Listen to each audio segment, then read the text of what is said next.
Our agenda has a bunch of X's for the additional appropriation. So before we, well, why doesn't the, let me understand what we're moving first here. Is it 570 or is it 570 plus a transfer? It's 570 plus a transfer. But a transfer we don't have to approve, so it's just an additional appropriation of 570? You have to approve the transfer. That's a separate issue, isn't it? I mean, normally when we do this, do we take two votes on this? Because only the additional appropriation will go to the RTM. Okay, so why don't we take two votes on this? So it'll be PW 12A and then 12B, just to keep it separate for purposes of the RTM. Yeah, but then you need to break out the 45 as to where it's going. You should move the matter, then we should discuss it. Yeah, but what matter are we moving? Then why don't we move the transfer first, then do the contingency? That would be simplest. Okay, so why don't I'll call upon the budget chair to move the transfer. Okay, PW 12, Department of Public Works, so moved an appropriation for a number for additional winter expenses for the current winter season we're in. And I so moved that on behalf of the Budget Committee. Well, the number was 500. No. You're moving the transfer of 45. Okay, so 12A will be the moving of transfer of $45,000. Second. All right. But let's decide, let's put it against 51300. Fine. So it's a transfer from 54920 to 51300 of $45,000.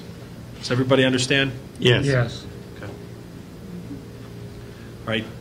And so we'll take up the discussion of both. So while that one's pending, why don't you also move then the 12B? the second part of the interim appropriation would be for the $570,000 for snow and ice control. And that's an additional appropriation. That's an additional interim appropriation that was moved on behalf of the Budget Committee. Second. So both of those are moved by Mr. Mason. Seconded by Mr. Simon. Discussion. Mr. Mason, do you have any comments to develop? We had Commissioner Siebert, Superintendent Roberto with us. The town obviously had, we chose to keep this item as a non-routine. The town had, in the month of January alone, actually I should say starting from December 27th, almost every day for a 30-day period was a snow and ice day. We consumed an extra 5,200 tons of salt material that we had to buy. Part of that's replenishing those materials. We had overtime. We had a running cycle of 4-day snows, which led into snow removal after the storms, followed by the next storm. Between the Parks and Rec and DPW, their overtime was submitted. We have the hours reported on that. This number does include the amount of snow which is typical from now until the end of the season, which would be an additional 14 inches. We have that covered in this. It also includes some pothole material. We, again, as I said, we chose to get this non-routine. We did have one question. Did anybody say thank you to the whole team for what they've done over this winter? And I think we got a pretty good answer that they have. So we said thank you on behalf of our committee, and we're in favor of the appropriation and the transfer of 4-0. A further discussion on this item. I just have one. We had snowfall yesterday, so we're still in this 14-inch range. We're still going to use that projection? We've used up half of it. Estimate at 14 inches, we have 7 inches. Okay. If we have to come back? Fair enough. Okay. Any further questions on this matter? Okay, we'll take them up separately. PW 12A, which is the transfer from account 54920 to 51300 of $45,000. All those in favor signify by saying aye. Aye. Opposed? Abstention. 12-0-0. Then we have PW 12B, an additional appropriation of $570,000. All those in favor signify by saying aye. Aye. Opposed? Abstentions. 12-0-0. Okay. Thank you. Routine matter now comes before us, SE 11, an additional appropriation of $40,000. And on that, I'll call upon, That's good. I like it. SC 11 is a request from the First Selectman's Office. It's an additional appropriation for $40,000 to settle a personal injury lawsuit, and that's in the case of Francis Brown versus Timothy Powell et al. Francine. well, this is our only routine item. Does the Law Committee wish to give a brief report? Yes, Joe, of course, in his usual way, has described the matter perfectly, and I would simply report that this settlement was approved by the Law Committee 2-0 at its February meeting, and then by the Budget Committee 4-0 at its February meeting.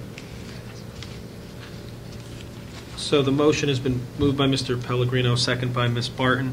Second the motion. Once again, if we want to talk about this case, we would need to go into executive session. Many of you were present for the conversation regarding this matter in executive session at the BET Budget Committee meeting last week. So are there any questions or comments that can be made publicly? And if not, does anybody wish to go into executive session? Hearing and seeing none. All those in favor of SC 11 for an additional appropriation of $40,000 signify by saying aye. Aye. Opposed? Abstention, 12-0-0. Item 4 now comes before us, the assessor's report. Our town assessor, Ted Courtney, assisted by our assistant town assessor, Bob Shipman. Thank you. Good evening, Mr. Chairman and members of the board. You have my report, and there are several important things I just want to mention. First, there is going to be one more public relations opportunity, and that is going to be on the radio program next Monday, the 28th at 11 a.m., the real estate show. And we'll have a call-in session so that the public can call in any questions that they might have. The second important item is the filing of Board of Assessment appeals. You must make a filing before March 21st. And if you have any intentions of going to the Superior Court, you must first file for a hearing with the Board of Assessment Appeals. They'll be meeting in the Mazda room. The public can come in and schedule an appointment with them during March 1st to March 21st. The public can also download the appeal forms on the website. We also have sent out now the senior credit notices, and it's important that the public that's eligible for a senior credit get the credits back to us. By mail, they can do it up until the end of, or the middle of March. After that, they have to bring them into the office before May 13th. So if you want to apply for a senior credit, do so. We've modified the town website so that on the town website now, right at the very beginning, there's a section called Senior Tax Relief, and by clicking on it, you can read the ordinance, read the explanation, download the form, so that it's all right there in front of you. And then the final thing I wanted to mention is that, and this will be part of the report that the Liaison Committee made, is that we are recommending the land influence factors in two manners, two ways. First of all, that we will dedicate one of our computer monitors to be used by the public. There'll be no cost to setting this up. And second, that we'll include it on the CD-ROM that we sell to individuals. And we'll work to get that done as soon as possible. So I'll be glad to answer any other questions that you have about the report. All right, so we're going to stay away from the land influence factors, which my understanding is that will come to a vote of the BET in a few minutes. So let's just stay away from that in terms of questions or comments that a BET member would have. But the report is open then for any others. Mr. Kelly? You indicated that there were 4 new court stipulations. Do you provide them anywhere in this report? I didn't see them. No, we I only mentioned the significant ones. The most significant one is the Greenwich American case was settled. What was that settled at? Is that the 122,500? That, basically, it was settled, the market value was reduced to $165 million, and for the revaluation period, it will be increased from $165 million to $175 million. Those are the market values. And what was the difference in what we had valued at originally and what they had valued it at? $200 million, and they had valued it at $130 million. Okay, so it was resolved at 165, going up to Yes. 175 for this. And the other new, what I'd like on these reports is that when there are settlements, even if they can just be brief, just to get an understanding of what we valued it at, what the contestant valued it at, and what it came in at, so we get just a quick look, snapshot of where we are. Okay, I can do that. That's what I'd like. I don't know what the rest of the Fair enough. Mr. Simon? So, following up on that last question, so what is the total amount of tax credits that we owe them? The total amount of tax credits is $1,067,781. Say that again? 1 million what? $1,067,781. And when do we have to pay it back? Or do we There just will give be them credits against taxes that are due. They'll take one credit on the taxes due. Whenever the taxes are due, they'll take credits until the credits are used up. So at $175 million, we're talking 120 million, 10, like 125,000 a year. They will take a credit against their January taxes because they're given a 30-day extension. So they'll not pay January taxes, and then they'll get another credit in July. So in our calculations of the budget, we should calculate this out, and that's like $125,000 a year. That's been calculated already. You may have calculated. Now I'm back to page 1, or really on your chart. So at the end of the informal hearings, how did we do relative to your expectations? We gave back a reduction of $89 million? Yeah, we did much better than what we had anticipated. What did we anticipate? Greater than that. Thank you. Do you think you could be slightly more specific? Well, it's actually, I shouldn't even really say greater. Our estimate is almost perfect, in fact. There's just a few $1,000s difference between what we estimated in terms of dollars. In terms of numbers of cases, we only had half the numbers of cases. But in terms of the dollars, it came out almost exactly what we estimated. And there was a lot of money given back in commercial. Yes. And to what would you attribute that? That's attributed largely to considering the capitalization rate on some of the office properties was the major item that came up. That our rate was too low? Yes. And you must have agreed. We did on several of them, yes. So the last question that I have is, so we're now at $29.1 billion, plus we have personal property, and we have automobile, and our budget shows $30.4 billion. So how much more leeway do we have for the Board of Assessment appeal reductions? if any? $79,475,000. 70. Say that again, 79 million what? $79,475,000. That's what we need, that's the what- maximum reduction. That's the maximum reduction, yes. Or else we're below the number that's in our budget projection. Yes. Okay. Thank you. Further questions for the assessor?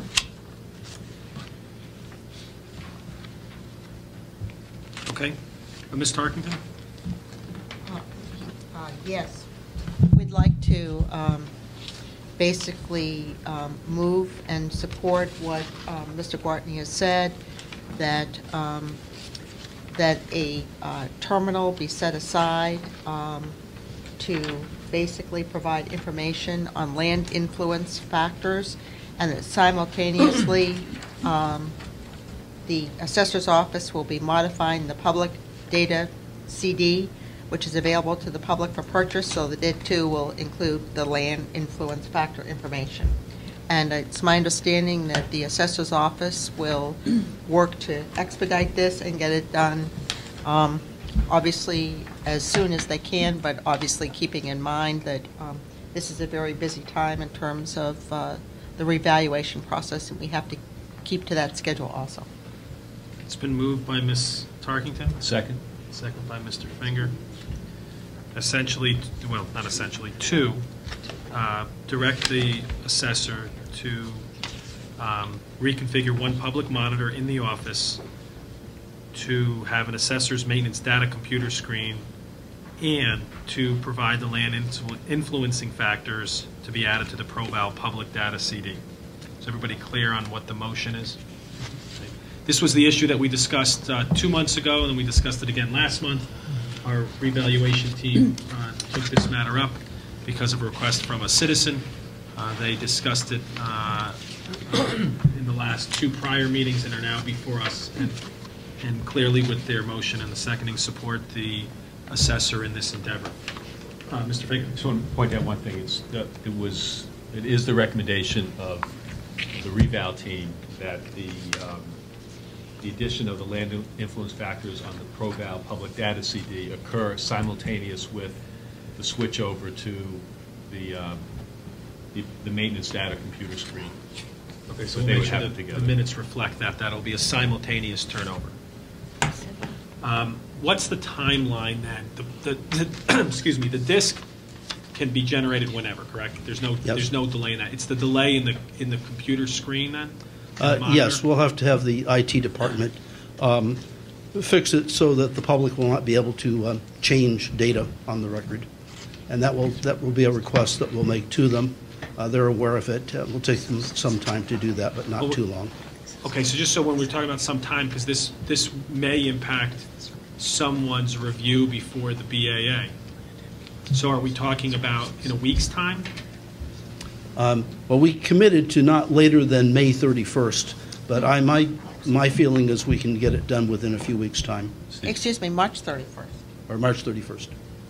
Okay. And I again want to point out, as I've done in previous meetings when we've had this discussion, the land influence factor information is available currently. So nobody is prejudiced by not having this resolution go into effect until that March date. Good point.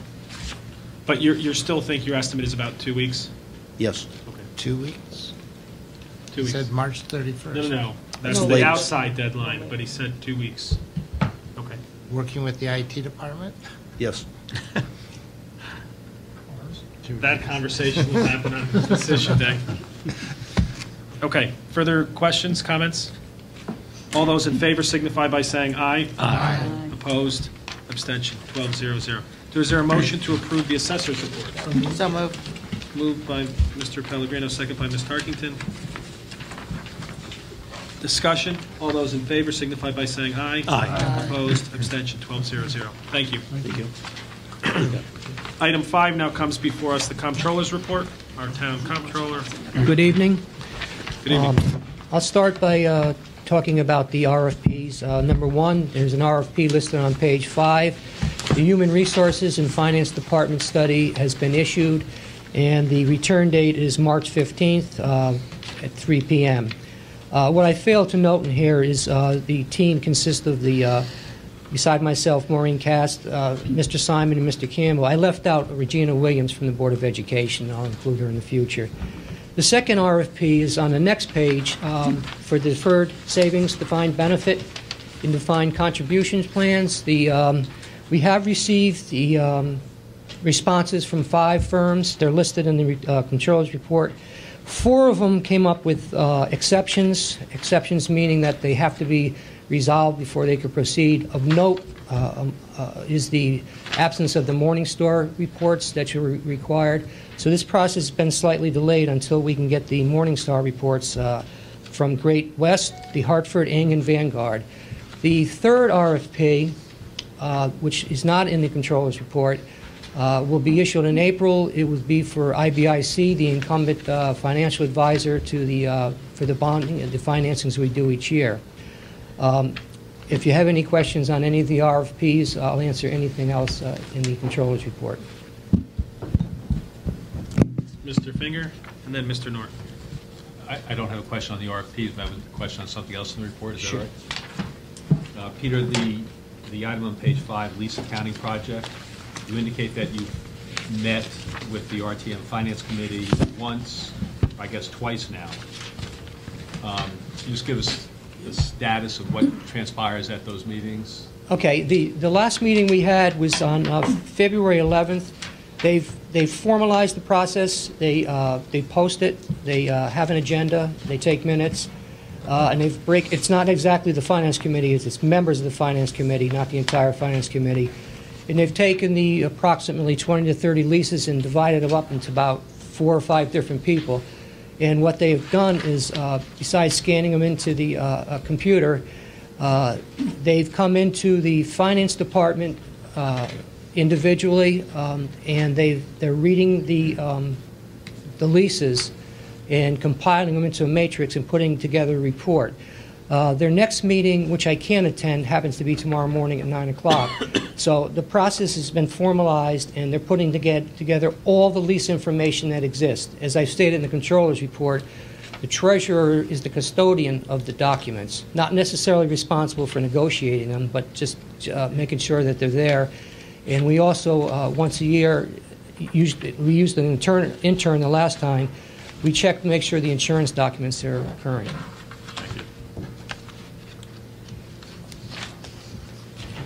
Mr. Norton. Yes, a brief follow-up on that. This is an item that the Audit Committee has considered and will remain on its agenda until it's been resolved as to the completion of all the materials necessary to satisfy that we have for each one of the various leases and the type of leases that we do have.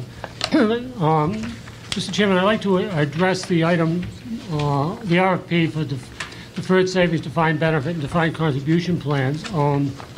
We've extended a deadline until the 7th of March to have completed receipt from the various bidders. The evaluation process involves at least 50% determined by the type of information that's provided for the projected menu that each one of the vendors would propose. And being without that information, it's quite difficult to do an evaluation when half the required information is not included. So we've invited each of the other 4, meaning Great West, the Hartford, Ing, if they're still involved in the business, and Vanguard, to provide information, especially in the Morningstar report, so we can complete the evaluation process. For the diversified, did give us complete information. So subsequent to the 7th of March, I will reconvene the committee and we'll determine at that point how we proceed. I'm confused. What committee are we reconvening to evaluate the bid? Well, the investment advisory committee. I'm sorry, the investment committee. So let's just be clear. We have a RFP out. We have an evaluation committee that has 2 people on it, not an investment advisory committee. Just the 2 of you scoring independently. No, everybody is expected to score independently. That was the point I was making. The point I was making, Larry, was that I would reconvene the investment committee to decide what the investment committee recommends going forward with this process.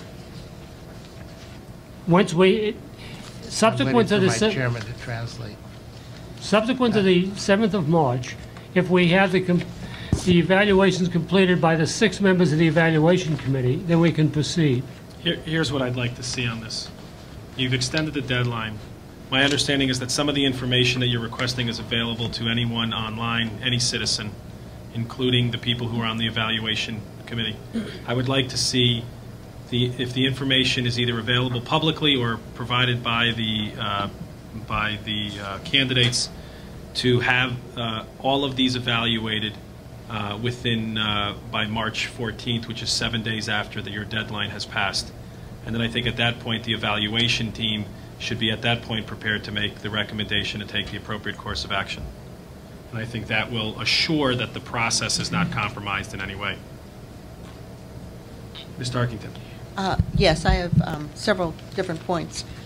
Peter, on the section on retirement board, there was an announcement within the last couple of weeks that ING was selling its real estate investment business, including, I guess, the REIT business and Clarion business, to two different entities. And I note here that there is, the board is considering increasing its investment in the ING Clarion piece. I would assume that the board will be looking at who the new investment advisor or private equity firm that's acquiring this and take that into consideration? 2 points. This consensus was well before that announcement. That was a month ago, and we will be addressing this Thursday morning at the retirement board meeting. Okay, great. A point to offer. It's my understanding, Leslie, that the management team is in fact acquiring the business for themselves, backed by an investment firm. So essentially, they who know the business the best are acquiring the business. And this is the Clarion business. The other That's is going, correct. I think, This is the to, this is the real estate business, which we are investors in. Okay. My next question is a question, a comment on the insurance, the casualty, property, marine coverage. You indicated that there was a modest increase of less than 3% in the, I guess, potential increasing costs on this insurance. But I'd like to just make sure that I understand. We also know at the same time, 3% sounds more than, say, the rate of inflation, that the value of these buildings has declined also in this period, say, over the last year anyway. Just a reflection of the overall real estate market, and probably in Mr. Guartney's assessor's office also. Has there been any discussion about the cost of this relative to the declining values? Because it almost seems like it becomes a higher unit cost, per unit of buildings. Are you referring to the property insurance renewal? Yes, yes, property. Okay, what they do is we give them the updated values in the month of May and June, and they probably will take that into consideration. But going back to the original statement about the modest increase, actually was built into this increase was the potential to lose a very large case, Catalano versus Town and Greenwich. That did not occur when these quotes were made. So the modest increase is probably going to be lower, because that case, if we had lost it, would have had a material impact on the 5-year loss history. So the answer, that addresses the 3%, which will probably be adjusted in a future date. And yes, we will be looking at the property values, which we do each year in May and June. And then just a final comment, and on this sort of the lease accounting project, that really is sort of a lease repository project rather than accounting, because you aren't really taking in, accounting such as capital lease accounting or operating lease accounting. You're really just looking at, putting the leases together and understanding the terms, not really lease accounting. I think what triggered this was the $1 leases, and they were looking at what the value of that lease would have been if it was not for a nonprofit. They've also expanded it to look at the leases, for example, the pro at the golf course, in the concessions at the different beaches. So the scope is involving not only the $1 leases, and we'll probably see in the month of February, March, April from the RTM a report as to where they're going with this project. Thank you. So, Mr. Norton.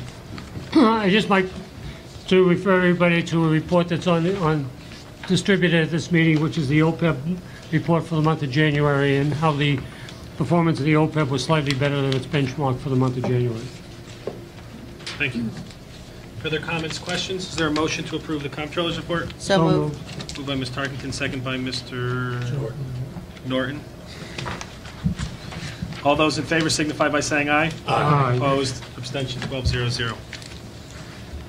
Item 6 now comes before us, the treasurer's report. Is there a motion to approve? So moved. Moved by Mr. Norton, Second. second by Mr. Pellegrino. Discussion? All those in favor signify by saying aye. Aye. Opposed, abstention, 12-0-0.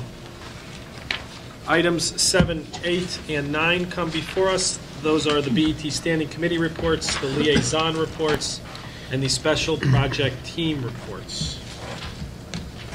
We have a few of them in writing, and feel free to ask any questions relative to those other reports.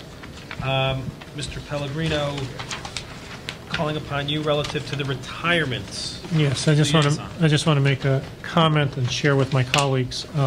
Because we undertook the Audax investment last month in a process that was probably not along the lines that we normally do. I wanted to share with you that we've already made our first investment in that fund, and that's for $110,000.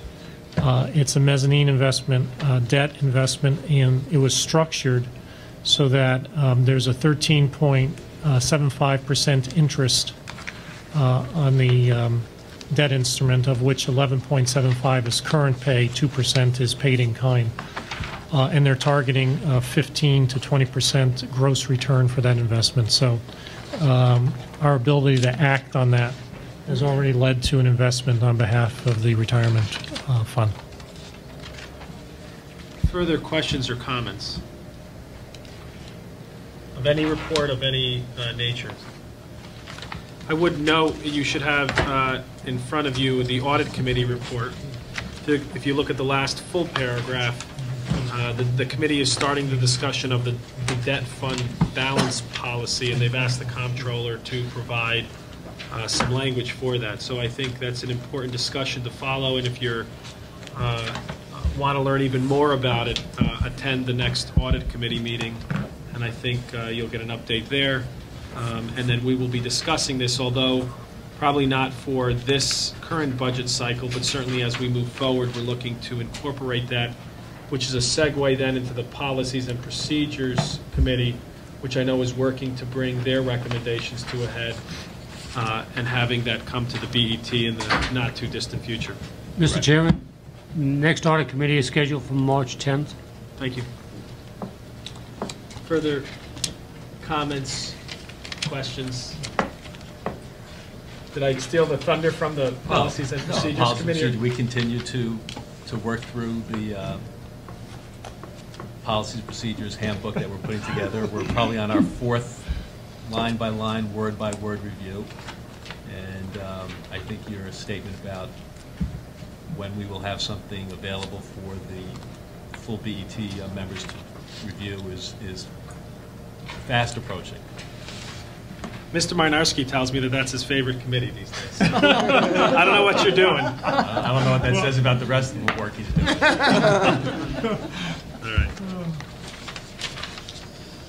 All right. Any other questions or comments on any of the reports? Item 10 now comes before us, the chairman's report. So not much from the chairman's standpoint relative to the BET. Obviously, the budget committee is in full swing. I appreciate all of the attendance to the budget committee meetings, department reviews. Tomorrow is the capital review, beginning first with the finance review, and then later on in the week, departmental reviews, day 2. I encourage you to get any questions to the finance department and to the budget committee if you have any relative to either capital or day 2. But if you have questions that were not answered in departmental review day 1, or that you don't think will be addressed, I encourage you to continue the lines of communication, especially with the Budget Committee, as they focus on Consolidation Day and then Decision Day.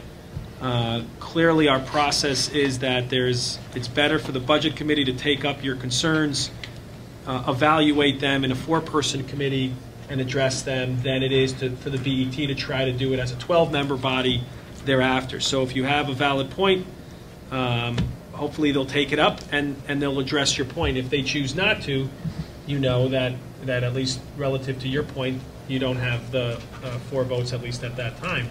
So, but I encourage you to continue that. There still are a couple of weeks left in that process, and we'll continue to move down that course.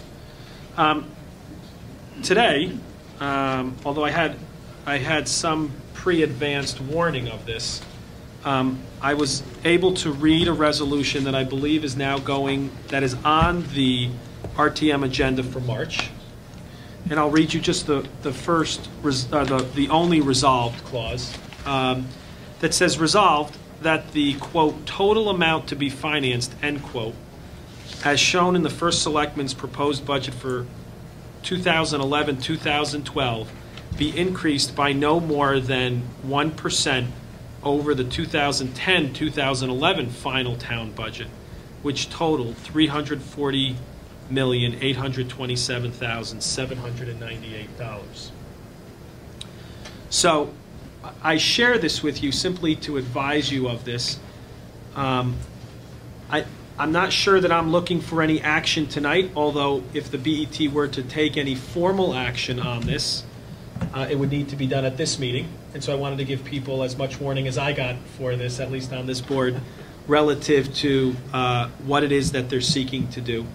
I certainly have my own opinion about process and about this resolution, but if you've heard me speak before in front of groups, I tend not to, and whenever I do, I usually get slapped down for speaking for the BET if we haven't acted as a group. And so a lot of times you'll hear me say things like, well, the BET hasn't taken that up, so I can tell you generally where members have told me they are on this, but however, we have taken no position on this because we haven't taken a vote. I'm not expecting us to be able to process this tonight and take a vote on it, although if there was a motion, I would certainly entertain it. But this is coming down. I don't know if we want to be in front of this and essentially obligate ourselves to attend district or committee meetings of the RTM, or if we want to simply watch it and see where the RTM ends up with this.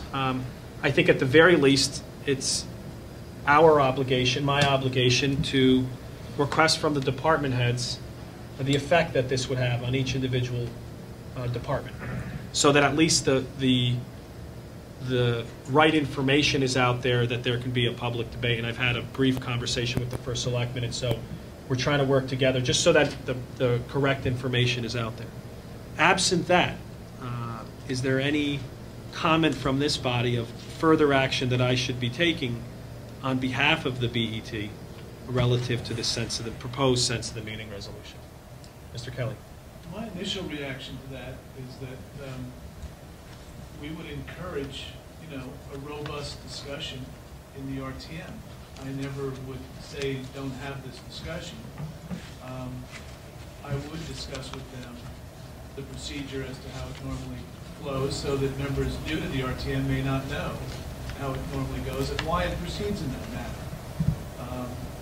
But I would certainly not take the position that I want to squash any discussion, and that's why I think your indication of providing them with information is helpful to them. So my point would certainly be, hey, whatever comes before the RTM, the representative of the town, they want to have a discussion of this, we encourage a robust discussion of the budget that affects all of us. And there's no reason to, well, we want, there are no reason to tamp it down. And I would just explain to them the general procedure that we follow and why we follow that procedure, and what you have been informed of by the various departments as to what it would mean to them. Not taking a position one way or the other, but this is what maybe the fire department or the police say they would generally have to do. And that's it. And I think that's the position we should take, to respect their board like they respect ours. So. Thank you. I have one copy if you want to take a look at it. Other comments? Mr. Raymer. Was it the plan of the chair to have members of the BET attending the March RTM committee and district meetings? In some years, I believe that we have done that during the March meetings. What we have done in the past, I believe, is the April meeting. I think one year we tried March, that's a little far in advance. What I do intend to do, and the only plan that I have as of right now, which was formulated well in advance of this proposed sense of the meeting resolution, was I do think that getting out in front of the budget a month before the May meeting was useful. And RTM members did comment to me that if you attend just the May meeting, to try to get any meaningful discussion a few days before the May budget meeting of the RTM is not as helpful as going to them in April when they have the budget book, when the BET has already formally voted on the budget to talk about what's in the budget, what's not in the budget, things of that nature. So yes, the plan was for all BET members to attend one district meeting in April and one RTM district meeting in May. And the committees too, I hope. And the committees too. Thank you. Right, but to answer your question directly, no, I have no plan relative to this proposed sensitive No, meeting. my question wasn't related to it either. I only wanted, the plan was for us to be trying to reach out and have some communication during these preceding months. And I thank the chair, you've answered that. Further question or comment? Okay. I have one question, one comment. All right, so when you, I mean, we can wait for them to, they're going into areas in which they should only be dealing with, which is spending, as opposed to the total amount to be financed. That deals with the BET prerogative of what we set for the mill rate, and it deals with what we have as revenues. And I think, there's a difference between saying we should only increase spending by X percent, 1%, as opposed to how we should finance the town's affairs.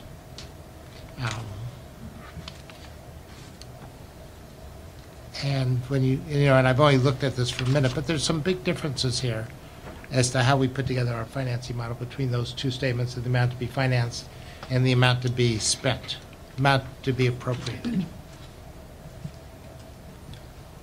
Further comments or questions? Okay. Well, I thank you for your comments. If you have any others, you wish to share them with me, if you could do so sooner rather than later, as I am going to try to get out some communication to department heads. Once again, simply so that we can help facilitate useful information and hopefully avoid repetition in this discussion for our department heads, as they're also working with the Budget Committee and others in preparing budget questions and answers for our Budget Committee. Ms. Martin. It would be most helpful if we could have a copy of what we're talking about. I haven't seen it. The communication will. I just got one copy today. I'll get another. I'll get them out. I mean, we're having a discussion about something that only some of us have seen. I'm sitting down at this end and it hasn't made it down here, but it doesn't matter. It doesn't make any difference. You don't have a chance to read it and think about it before you come into a meeting, and I think we should frown on that kind of offering, asking us to respond to something that most of us haven't even seen. Well, the alternative would be have been for me not to present it tonight and not to advise you of it. Yeah. And so in that light, I think thought you did the right thing, but it would be helpful to be able to see it. All right. Well, in any event, once again, we'll circulate. Can finance get a copy from the clerk's office and make sure it's distributed? This one particular agenda item, and that way, if there are comments throughout the week, you can look at it. Call the people who signed the petition. I don't know, whatever you think you need to do to thoughtfully respond. Am I correct in assuming that you will share with other members of this board responses you get from department heads? Yeah, what I intend to do is I'll draft a communique to department heads. As I said, I've briefly talked to the first selectman about it. I'll share that with the board after it's drafted and sent, and then any responses that we get, I'll ask them also to share a copy with us. I suspect if that you're interested in a particular area of the budget, let's just take education being a major portion, I suspect that the Education Committee will have a somewhat robust discussion on this item.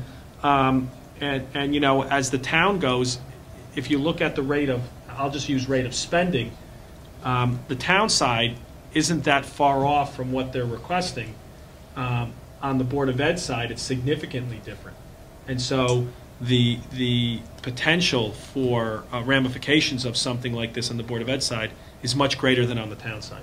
So, But you also have problems like in fixed charges, healthcare, things that you can't. without a doubt, and I'm going to be talking with finance to get at least information. Once again, all I'm going to try to do is facilitate the inflow of information so that it's useful information and it's clear information, so that there's not a debate about the information, there's a debate about the merits of the sense of the meeting resolution.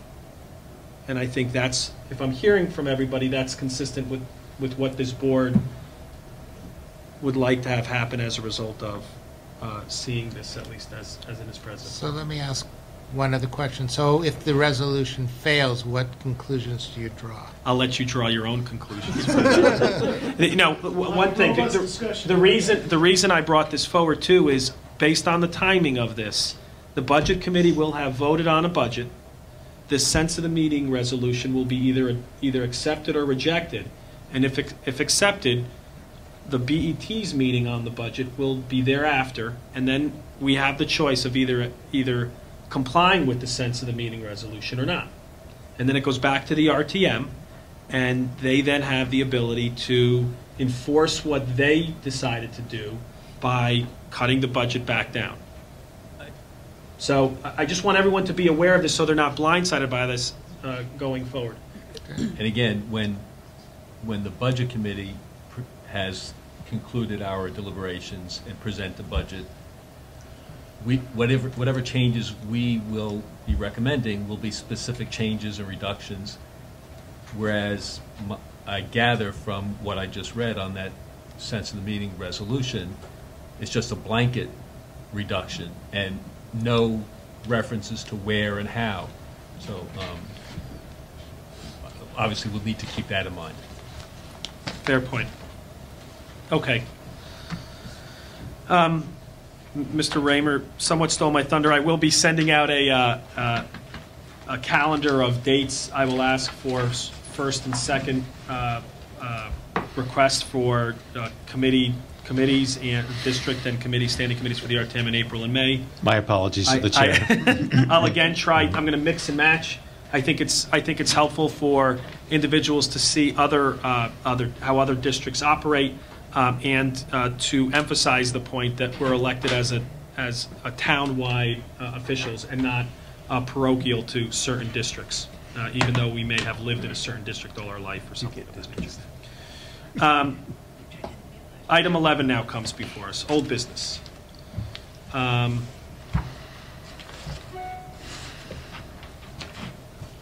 Project Renew ready to go? Okay.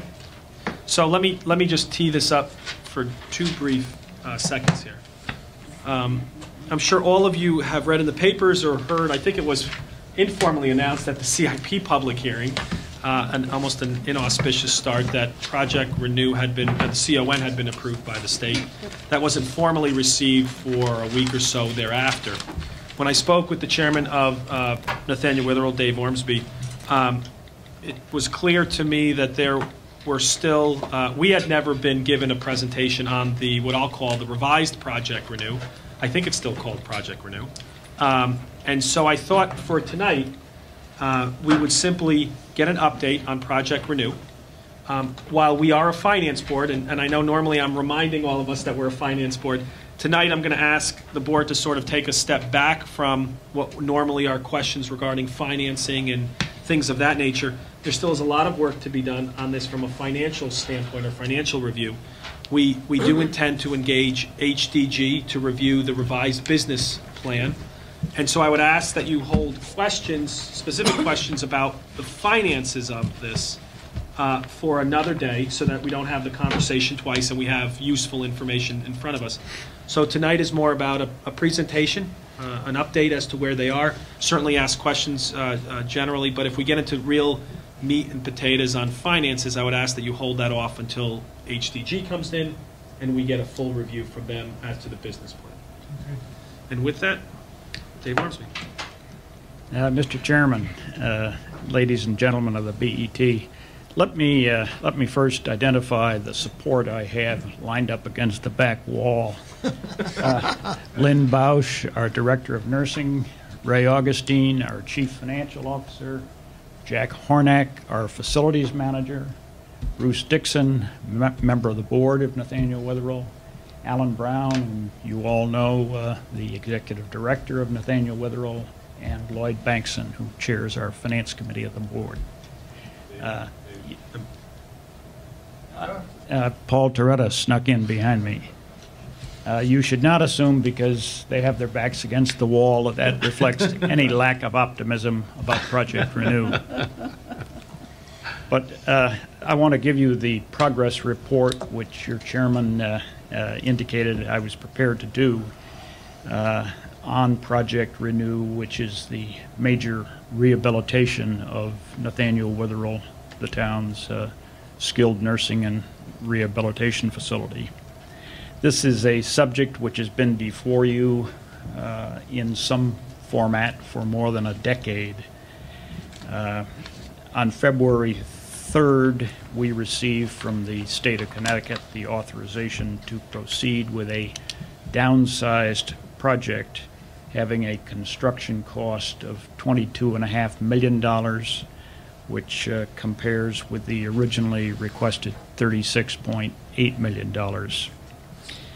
The state has also agreed to support the financing of those construction costs by an adjustment in our Medicaid rate, our per diem rate, in the amount of $12 million over a 20-year period.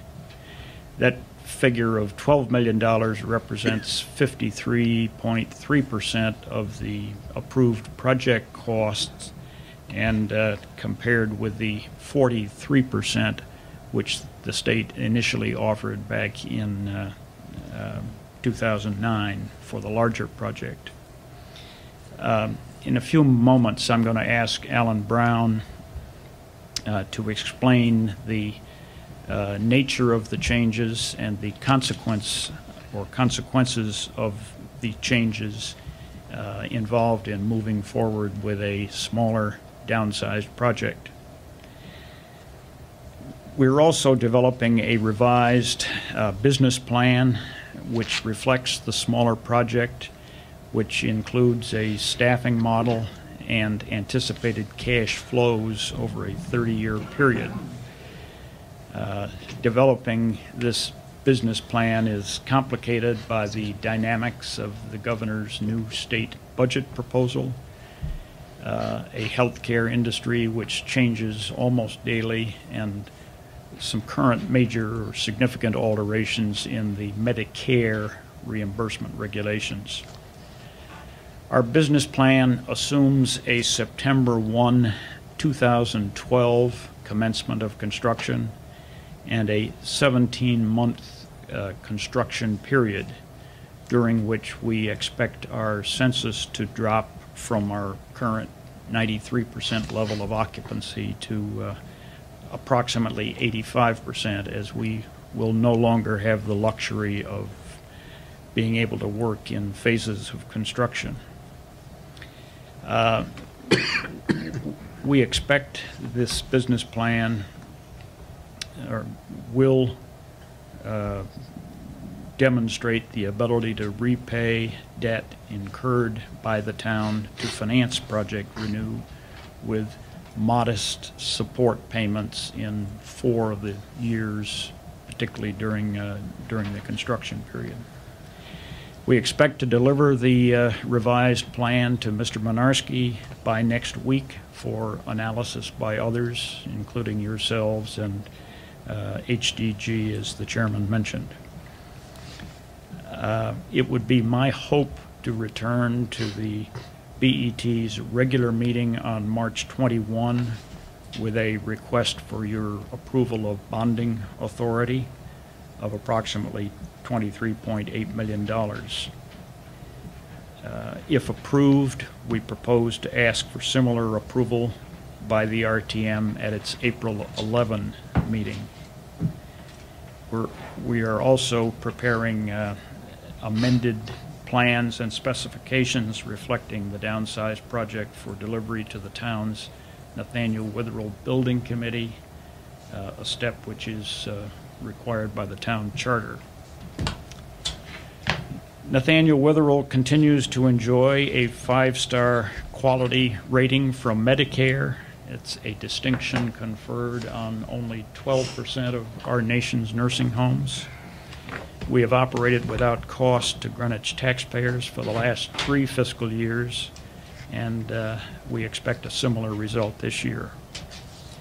We operate in an increasingly consumer-driven market. 90% of our current admissions enter for short-term rehabilitation, but our focus and our mission continues to be the delivery of long-term and end-of-life care, including our 40 beds which are dedicated to our dementia and Alzheimer's residents. Notwithstanding the substantial improvement represented by Project Renew to our short-term rehabilitation capacity, every one of our 202 beds remains fully licensed for long-term care. Mr. Chairman, when the state advised us in June 2010 that it would not issue a certificate of need, the town building committee was instructed, and I think quite properly, not to spend any further monies from the roughly $1.326 million which remained from the RTM appropriation for architectural and engineering services. We now need that support in order to finalize construction drawings for the downsized project as a basis for taking the project to its bidding phase. And although Turner Construction Company has generously helped the board and the staff to develop and cost out the downsized project without charge, the downsized project has not yet been vetted by architectural engineers.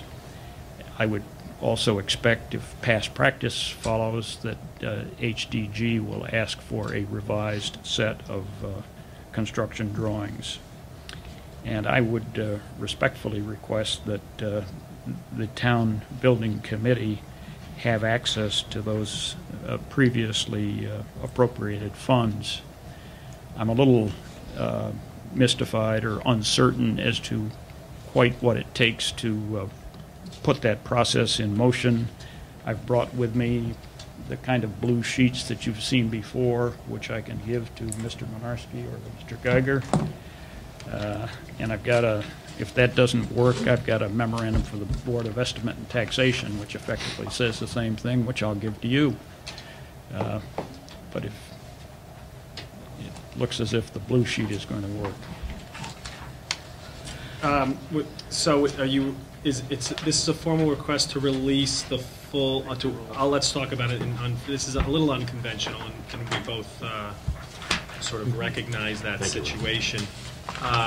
Is this to unfreeze the full 1.32? Yes, it is. Okay. Just so I understand what it is that you're asking. The actual number, Mr. Chairman, is 1,326,614, which remains from the original RTM appropriation. For and I did confirm with the finance department today, just so once again everyone's clear on this. That is that the exact amount, Roland? Yes. Okay. That there was a prior appropriation, and as a result of what I'll say was either a gentleman's agreement or a consensus to freeze that amount, that was done so. And so that's why this, generically I'll call it a request, is before us. All right, so but before we take that issue up, you have more of a presentation to go through. I do. Okay. I'd like Alan Brown, our executive director, to take you kind of quickly through the differences between the two projects, what we are still accomplishing of enormous importance to us, and what we are losing by reason of a smaller project.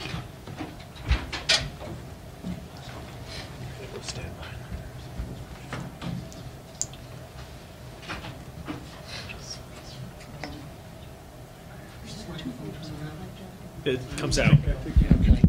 I'm just going to set the stage a little bit for anybody who for anybody who's not completely familiar with the building, what we'll be talking about tonight are the locations and scope of project within the existing building. And I'll also show you another board that we have that compares the existing building with the prior project, Renew, the project that was initially proposed at $36.8 million. So as I talk, this is the front of the building. Push that stand back and maybe you can move back a little bit so that you can see. Okay, thank you. The front of the building with the main entrance, the main circular driveway is here.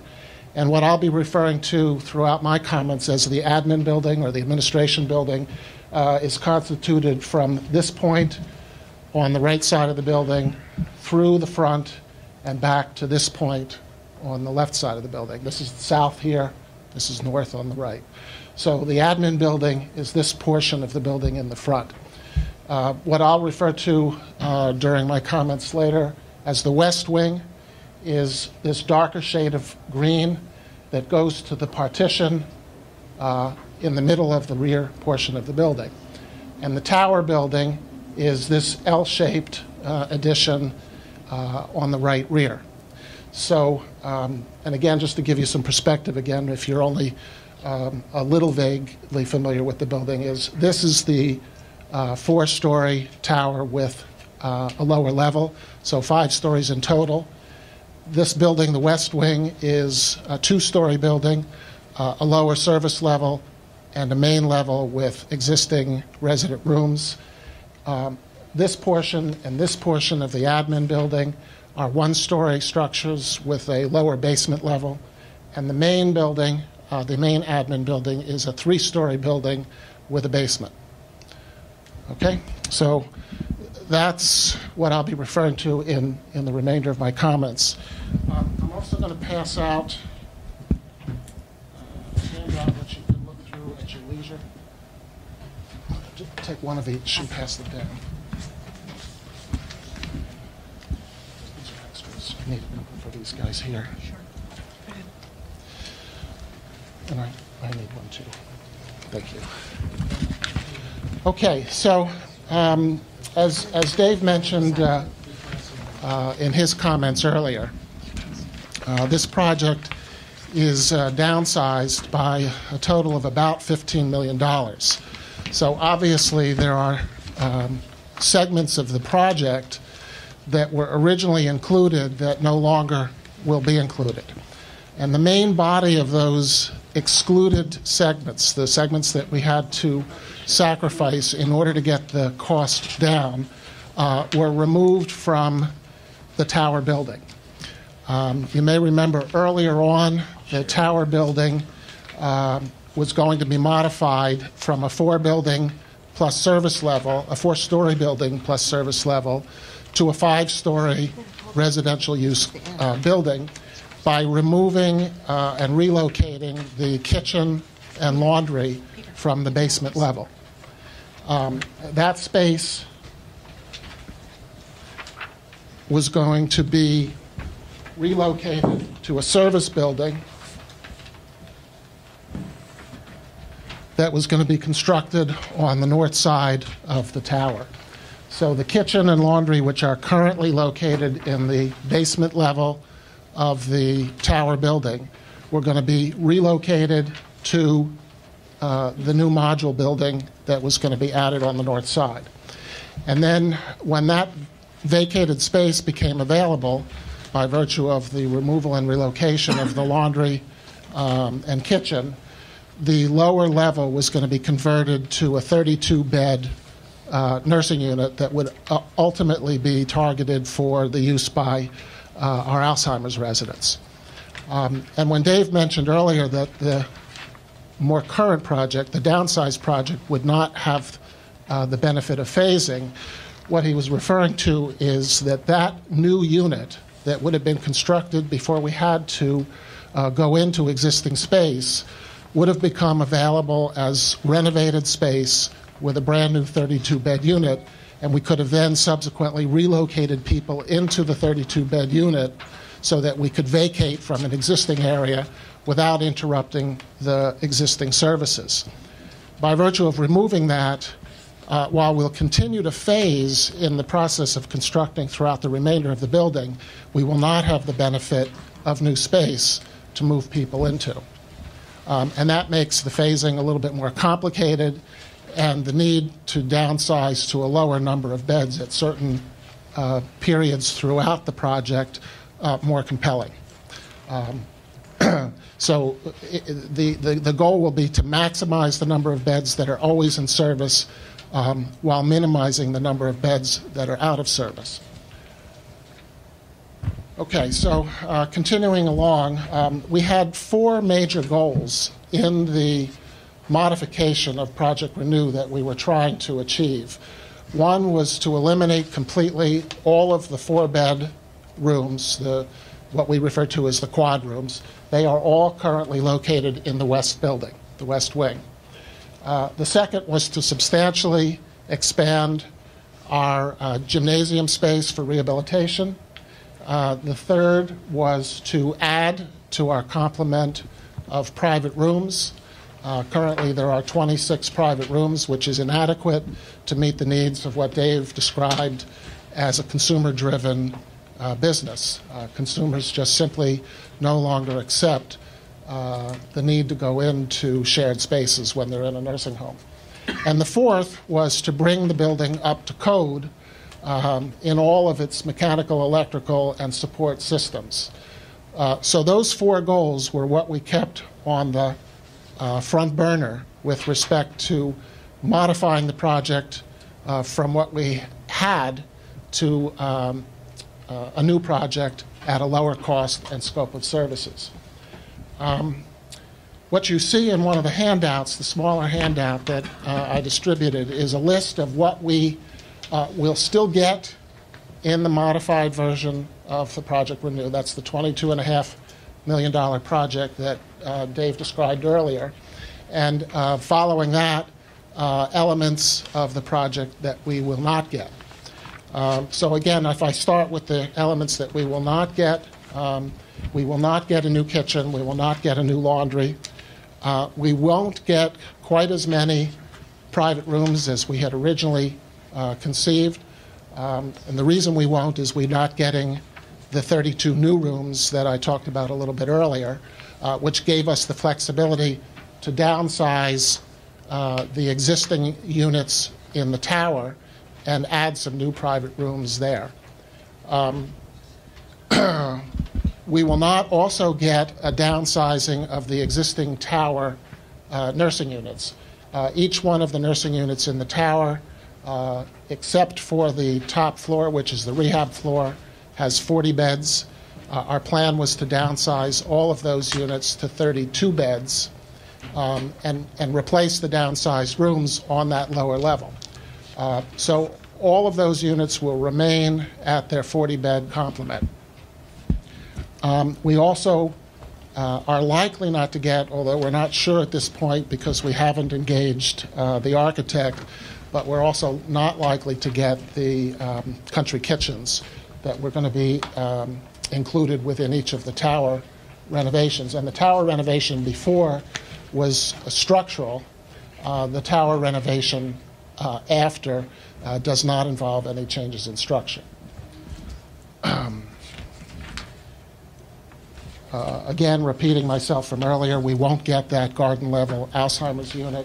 One of the appeals of that possibility was to bring Alzheimer's residents onto the ground level so that they would have access to outdoor spaces, both in the existing courtyard and in a proposed friendship garden in the back.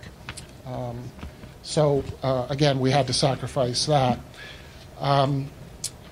We're going to have to give up a few of our private rooms. Earlier, we had planned to have 68 private rooms and 67 semi-private rooms. It's likely, again, pending the review by our architect, that the new complement will be in the neighborhood of only 60 private rooms rather than the initially planned 68.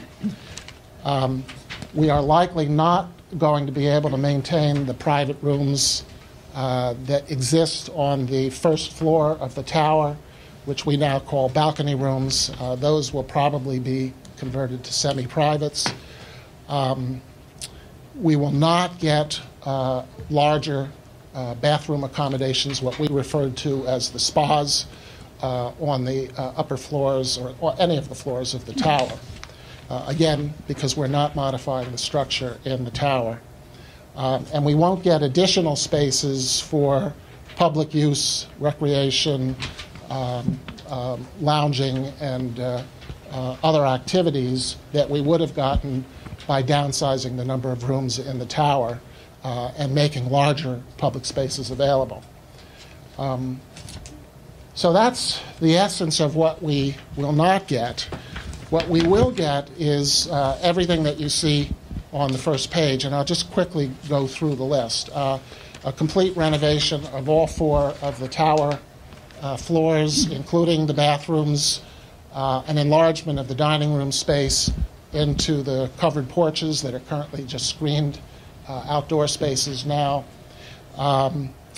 New floors, new surfaces, new lighting, new nourishment stations, probably some kitchenette upgrades, and even possibly some upgrades to the country kitchen design that we had originally planned.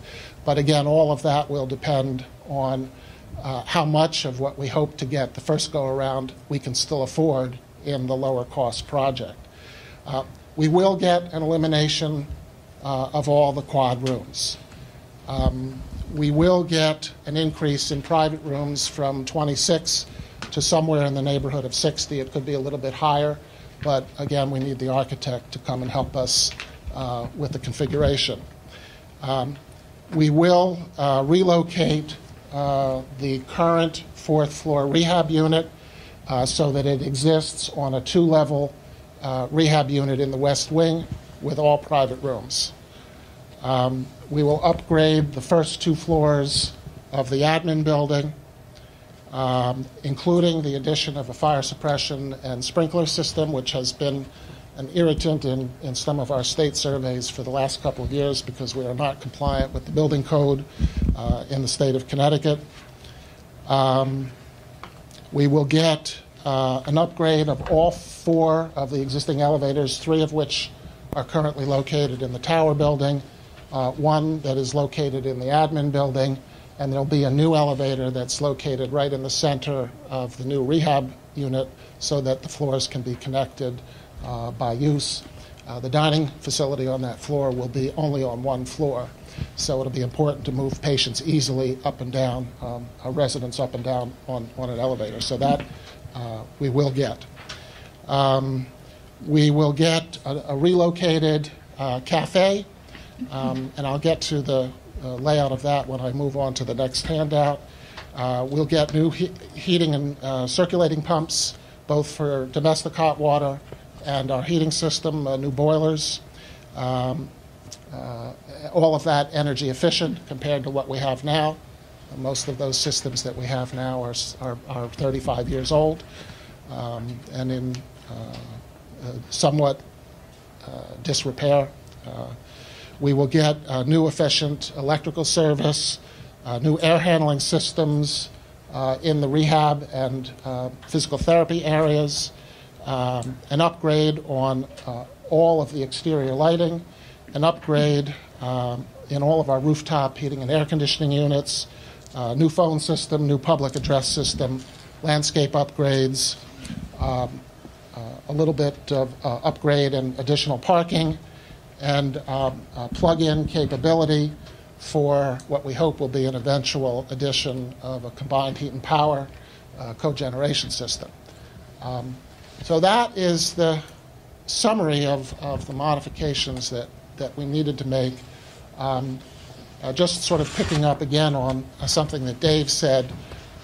He referred to it as the generosity of Turner Construction, but they helped us not only with the layout and the technical specifications of these changes, but also speculated on where the design would go once the architects become re-involved, and they did it all without charge, at our request, obviously, because we had been asked not to spend additional money, not knowing whether or not the project would be approved.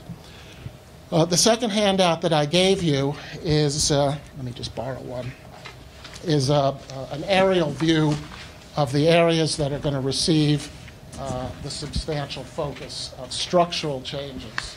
The top page shows the admin building. Most of the first floor would be structurally changed. To the left on that drawing is the rehab unit.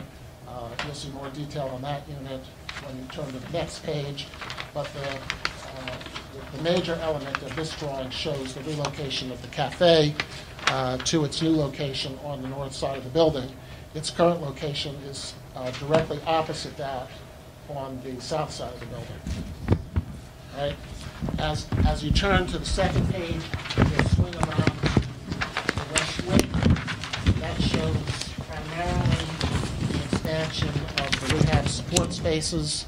Those spaces include physical therapy, occupational therapy, and speech and language pathology. And again, that looks from right to left. From the east side of the building, the Parsonage Road side is on the right, and the rear of the building is on the left. But everything you see all the way to the break of the building, approximately 2/3 of the way across, will become rehab space, whereas currently the rehab space is confined in that first little module on the right side, that first rectangular module. So more than doubling the size of the rehab support spaces. As you turn the page to the third page, you'll see what the west wing looks like. This is only the first floor. The lower level would be somewhat similar to this, except for the fact that in the lower level, the living accommodations, including the dining area, will be included. The dining area will essentially be in the middle of the page, and the living spaces will be underneath the forward area as you return up the hall towards rehab. And then the last page is a representation of what the private rooms will look like in the reconfigured space of the west wing. Each room will have its own bathroom with shower accommodations that are wheelchair accessible. None of our bathrooms at this point are compliant with the ADA definition of wheelchair accessibility. So that pretty much summarizes the physical changes that we've conceived and how we managed to get from a $36.8 million project down to a $22.5 million project. On the second page of the two-page handout, you'll see a summary breakdown of the differences in cost associated with what was originally proposed at $36.8 million and what is now proposed at $22.5 million. And again, those estimates were provided to us by Turner Construction. All right, so, all right, Mr. Mason first. Just on your drawing, on your schematic here of the West Wing, I think you called it page 3. Where's the nurse's station? The nurse's station is the area that at the intersection between the north-south hall and the east-west hall. It's the area directly to the right. So there are a couple of rooms. You'll see a U-shaped table about 2 or 3 rooms up on the right. That's where the nurses will do their notes, where the physicians will come in and do their recording. And there's a head nurse's office behind that. Are you looking at the right space? This is in effect the nurse's station here, head nurse's office. Okay, so they don't have the access they used to have with you. Right. I'm sorry, could you just point that out again, Al? Here? Yeah, this area here. It's right in the center. Now, if you recall, the original concept of the first larger project was that the spaces throughout the building would be quote-unquote home-like. And of course, in a home setting, you don't have a nurse's station. So the idea is to configure the building in such a way when you make structural changes so that we minimize the institutional impact that the design of the building gives you by removing the physical evidence of a nurse's station. The nurses are not supposed to be sitting around doing office work. They're supposed to be out with the residents. So the idea of them requiring a place to permanently sit and convene is an old-fashioned idea. Mr. Pellegrino. Alan, just two questions, just for clarity. When you list what we're not getting, I take it you're giving us the list of what we're not getting compared to what would have the got old project review was, not a complete list of what we're not getting. Right. For example, we're not addressing the pavilion, we're not addressing new windows, we're not addressing a number of things, but we weren't addressing those in the old project. Right. Anyway. This is, and I think the topic heading on the heading of the page is compared to the $36.8 million project. All right, second question is on strategy. Mm-hmm. The old project renewal is going to be phase-in, 3 phases, with for the strategy being to try to maintain the occupancy level as high as possible. Right. And I did hear David say that that's not what we're going to be able to do here. Could you elaborate? What's the strategy here? Are we going in and trying to get everything done in 17 months and changes the occupancy level? What's the strategy? The 17-month time frame is including a phased approach to doing the renovations. It's different than what Dave represented because there's less of an impact, or there was less of an impact on existing residents in the old scheme because we were going to be able to build a brand new unit before we began to go into the remainder of the building and relocate people and disrupt their everyday routine. This scheme will be more disruptive, but it will be phased. For instance, there will be a period of time about halfway to 3/4 of the way through the project for about 4 months where we will only have 184 beds available to us. Is that because you're taking out the quads first? Well, no, the quads will go half and half. So what you see in the west wing is basically you have rooms along here, and you have rooms along here. Right. Because we can't divide the project up and down without disrupting the entire floor, we're going to divide the project left and right.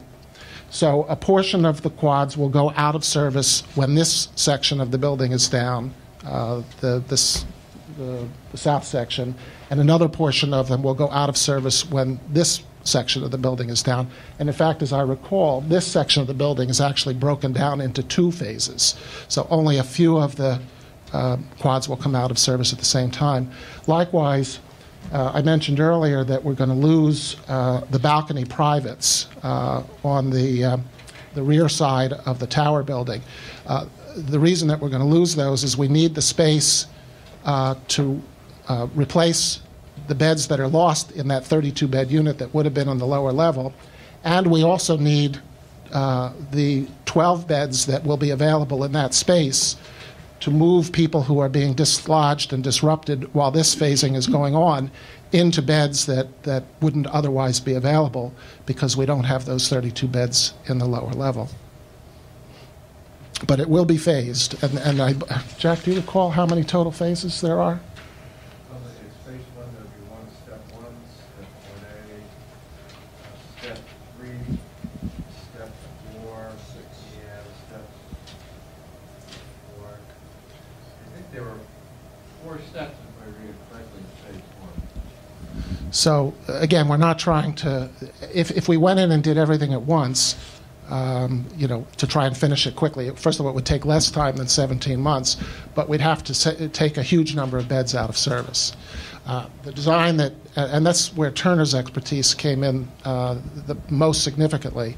The design was to minimize the bed loss for as long as possible and as many phases as possible to sustain bed count so that our revenue stream would not be impacted.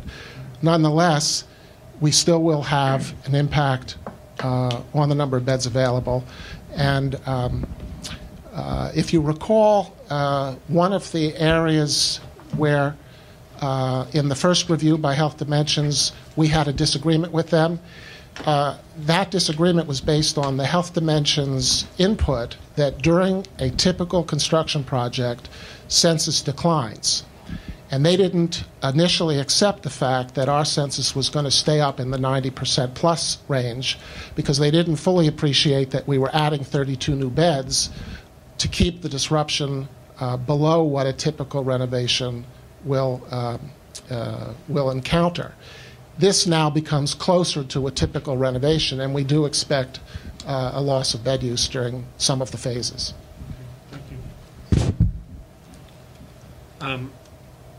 Yeah, David, if we could talk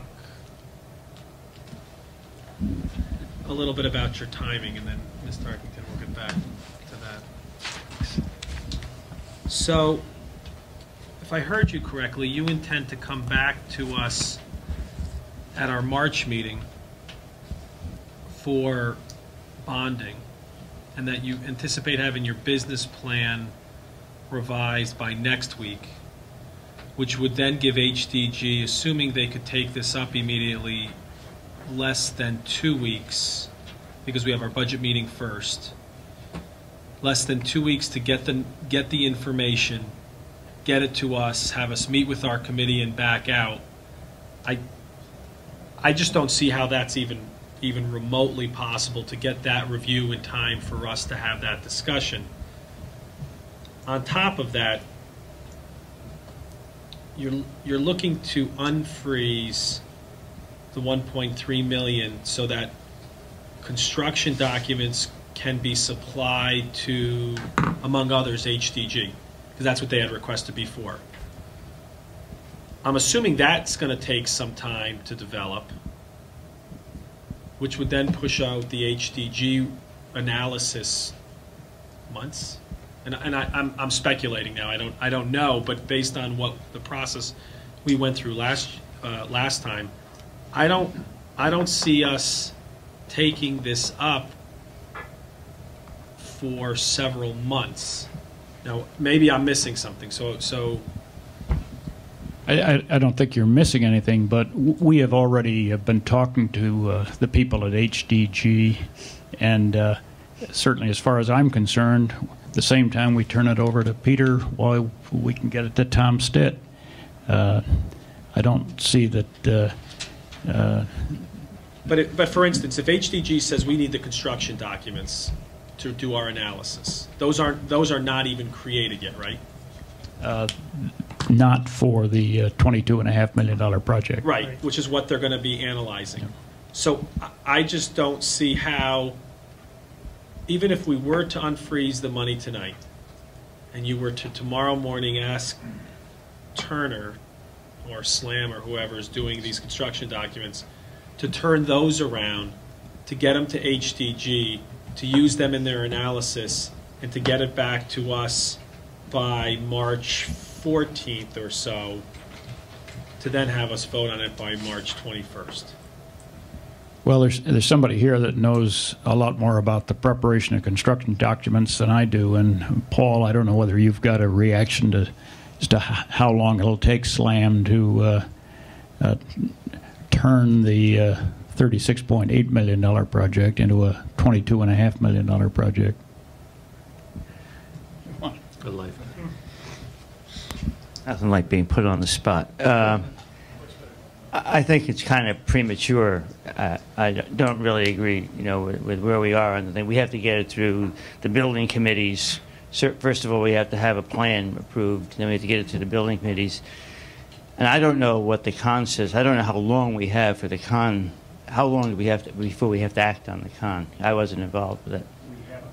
Yeah, but how long is it good for? 2015. 5 years. Okay, so we have some time. And there's nothing like, rushing the project. We would want to look and review it and talk about it at our committee meeting, and certainly at the building committee level meeting, before we got the architect started, because I'm not even sure, we're doing the right thing mechanically and stuff. So I wanted to take a look at it. So my feeling is, don't rush the process too quickly, because then you end up making mistakes that you can't undo. And I always favor, if you have time, to take some time with it and do the process correctly. So I don't know the question you're asking, but that's my feeling on it, is that we should, a couple of months or 3 months is probably the right number. SLAM's not going to be able to jump on it. And even if they could, I'm sure they're going to go back and look at all the reasons why they made the choices they did, which is what I would do if I were them. They're moving pieces around, and we changed the heating and ventilating. We're not providing the air to the tower that we were, and there'll be some other alternatives that they're going to come up with to make some of these changes. So my feeling, Dave, if you've got years, you may as well take a month or two and do it right. That's my feeling. Yeah, hold on. Ms. Tarkington, I'm trying to stay within some boundaries. So what, on this issue, timing or? Well, I guess what I would like to better understand is, I think Mr. Toretta brought up the, the tower building, and I'm not sure if this maybe aren't questions for Ellen Brown. I'm not sure who they are questions for, but I'd like to understand in the tower building what's actually going to happen, because I think the core of Nathaniel Witherall, the 160 long-term beds, and that's why we're doing the rehab. So it's going to be a long time before there's a second phase of this project. So when it says upgraded bathrooms, is that new porcelain and everything that would be needed for the upgraded bathrooms? Is this now beginning to include things like that? Well, it's really going to depend on how far the $22.5 million will go, and that's one reason why we need some intelligent advice from science. And then what about, are there going to be new, and I think maybe Mr. Toretta answered this question, new heating and air conditioning in the tower, or you plan to use the existing systems, at least where it is at this point in time? I'm sorry, I can't hear Mr. Toretta. They're not changing the heating And then I'd just like to make a comment here, because while Mr. Brown referred to, changes from what the plan was, many of us have never really seen that plan. Many of us only saw the Renew business plan that was presented to the BET and the RTM in March and May 2007. And in that particular plan, there was a total of 38 private rooms. And they were spread really amongst rehab and the tower or long-term care. And as Mr. Brown knows, I'm concerned that there will be fewer private beds in long-term care with this plan than there are presently.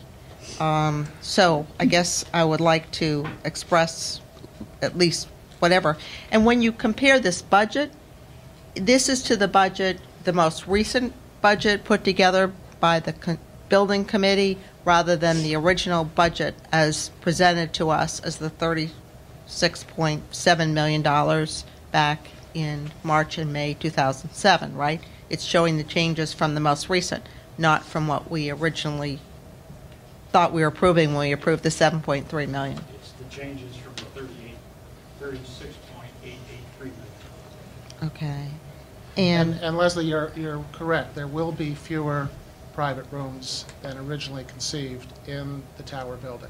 And then, again, I think that as you put together this plan, it would be, I guess we'll learn how you move from the 5 units to the 6 units, because again, the Renew business plan that we had originally approved in March and May of 2007, there's 5 units remained and didn't move to 6. So again, I think, as part of I guess what you're going to prepare for HDG, you'll have all this explained. Is that right?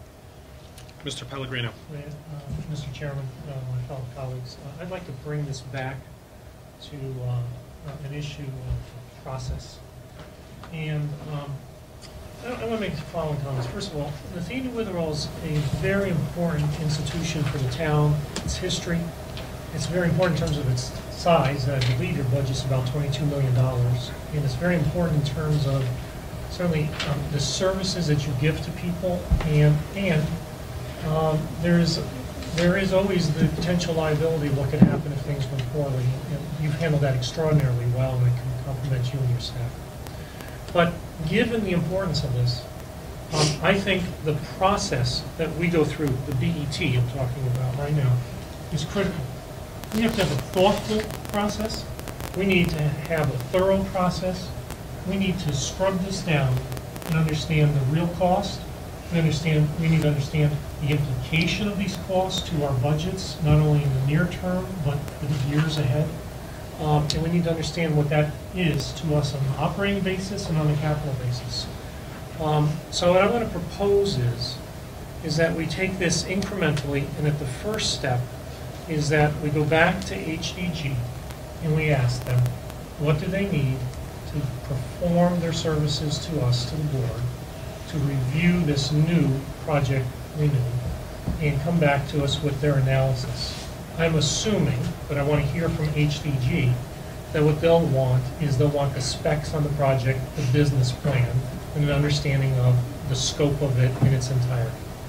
Once that's pulled together, HDG should do their homework, they should come back to this board, we should do our due diligence on what they present to us, and then we should take the next steps as we see fit.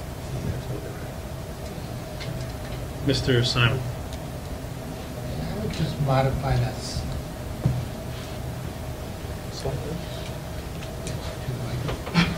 modify it a little more. I'd modify it slightly. I mean, you know, we need to also look at the specs before they go to HTG to make sure we agree with the basic assumptions. I'm wondering where you even have resources to put together the business model and any drawings.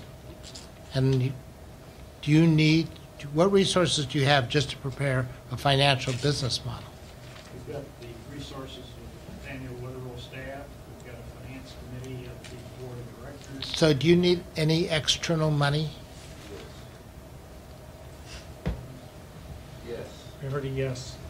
How Well, much? we'll need money, Larry, to... Can we to take get- down these drawings sheet now? To get to the, to get to the bid process. Well, forget the We bid need process. some How about the more- feasibility process? Right. We need to understand what is the plan. I need to see a financial feasibility. What do we need to get to that first? We can give you the financial feasibility within the next week. It seems to me, from a finance board's perspective, we would want to look at the finances first. Then if we like the finances, we could then agree that we have a plan, that then we would then go off and do drawings and spend more money. Well, I don't necessarily disagree, but if we follow the process that we used a year ago, is it about? When we retained HDG, what we said to Nathaniel Witherell, we said to ourselves is, here's the business plan as provided by Nathaniel Witherell. Right. This board is not equipped to evaluate that, to determine whether or not that the business plan was one that we thought was feasible, and therefore we sought outside help in connection with that analysis. That was an exhaustive process that included things like construction drawings, the business model, and there was a lot of back and forth as to assumptions being made because you're projecting out healthcare costs Right. and reimbursements for the next several decades.